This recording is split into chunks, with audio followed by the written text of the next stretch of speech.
غازی یہ تیرے پراسرار بندے جنہیں تو نے بخشا ہے ذوق خدائی۔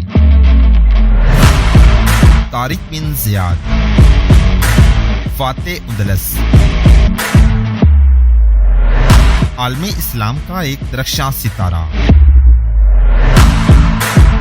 اس جوان سال سپاہی سالار کی بدولت مسلمانوں نے اندلس اور اسپین پر 800 سال حکومت کی۔ داستان کی طرف بڑھنے سے پہلے آپ سے گزارش ہے کہ ہمارے چینل گلوبل نالج کو سبسکرائب کریں تاکہ ہر نیو آنے والی ویڈیو کا نوٹیفیکیشن آپ کو مل سکے۔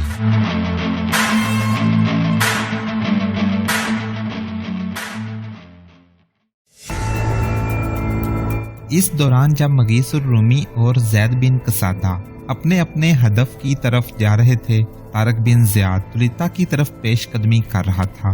جولین اور اوپاس اس کے ساتھ تھے۔ انہیں طارق کے ساتھ ہی ہونا چاہیے تھا کیونکہ تولیتا اندلس کا دارالحکومت تھا۔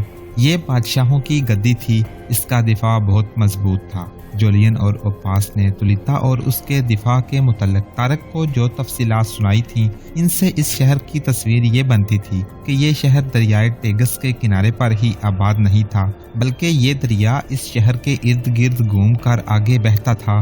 دریا کے ساتھ ہی ایک وسیع اور گہری جھیل تھی جس میں دریا کا پانی گرتا تھا۔ ایک لمبی چوڑی چٹان میں سے سرنگ نکالی گئی تھی، اس سرنگ سے دریا کا پانی جھیل میں جاتا تھا۔ یہی وہ جھیل تھی جس پر اوپاس اور مرینا کی ملاقات ہوئی تھی۔ اوپاس مجذوب اور مجنون فقیر کے بحروپ میں تھا۔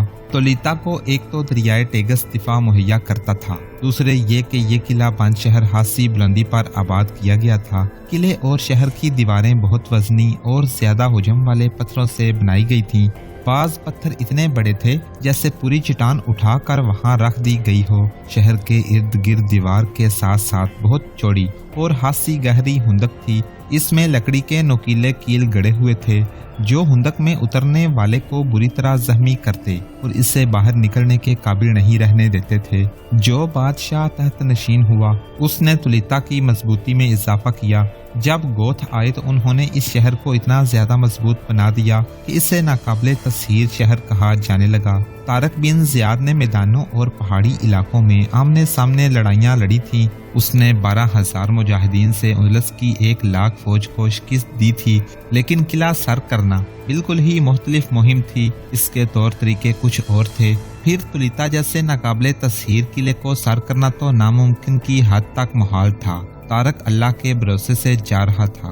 تولیتا میں اندلس کے بادشاہ راڈرک کا ماتم ہو رہا تھا۔ محل کا ماحول ہی اداس نہیں بلکہ سارے شہر پر اداسی طاری تھی۔ اس اداسی میں خوف کا عنصر نمایاں تھا۔ راڈرک کی 1,00,000 فوج کے کچھ بچے کھچے فوجی تولیتا پہنچے تھے۔ ان میں وہ غیر فوجی رضاکار بھی تھے جو راڈرک کے اعلان پر فوج کے ساتھ دریائے گادلیت کی جنگ لڑنے کے لیے چلے گئے تھے۔ ان کے علاوہ دوسری جگہوں سے بھاگے ہوئے لوگ بھی تولیتا چلے گئے تھے۔ انہوں نے وہاں جا کر مسلمانوں کے متعلق ایسی باتیں لوگوں کو سنائی تھیں جیسے مسلمان شیروں، چیتوں اور بیڑیوں کی طرح اپنے مقابلے میں آنے والی فوج کو چیر پھاڑ دیتے ہوں۔ تولیتا جنگ گادلیت سے پہلے بھی افواہوں کا شہر بن چکا تھا۔ یہ ان دنوں کا واقعہ ہے جب راڈرک نے اعلان کیا تھا کہ شہری فوج میں شامل ہو جائیں۔ راڈرک طارق بن زیاد کو اندلس سے نکالنے کے لیے پمپلونا سے گادلیت کی طرف جا رہا تھا۔ اوپاس بحروپ میں تولیتا گیا اور مرینا سے مل کر وہ شہر کے لوگوں پر مسلمانوں کی دہشت طاری کرنے کا انتظام کر آیا تھا۔ تولیتا کے گوتھوں نے شہریوں میں ایسی افواہیں پھیلا دی تھیں جنہوں نے شہریوں کو خوفزدہ کر دیا تھا۔ اس کے بعد تولیتا والوں کو خبر ملی کہ ان کا اتنا بہادر اور جابر بادشاہ مسلمانوں کے ہاتھوں مارا گیا ہے اور اس کا 1,00,000 نفری کا لشکر صرف 12,000 مسلمانوں کے ہاتھوں کٹ گیا ہے، تو تولیتا کے لوگوں میں خوف و ہراس پھیل گیا۔ پھر ہارے ہوئے فوجی اور رضاکار تولیتا پہنچے تو انہوں نے مسلمانوں کی ایسی دہشت ناک باتیں سنائیں جنہوں نے گوتھوں کی پھیلائی ہوئی افواہوں کی تصدیق کر دی۔ وہ مسلمان یا جو کوئی بھی ہیں، وہ انسان نہیں کوئی اور ہی مخلوق ہیں۔ ہاں ایک انسان 2 کا مقابلہ کر سکتا ہے، لیکن وہ تو 20 کو تلوار کے ایک ہی وار سے کاٹ دیتے ہیں۔ درندے ہیں، اژدہا ہیں، پھنکارتے اور کاٹتے چلے جاتے ہیں۔ لوگ ٹھیک کہتے تھے کہ وہ سمندر اور دریا میں تیرتے نہیں، پانی پر چلتے ہیں، ڈوبتے نہیں۔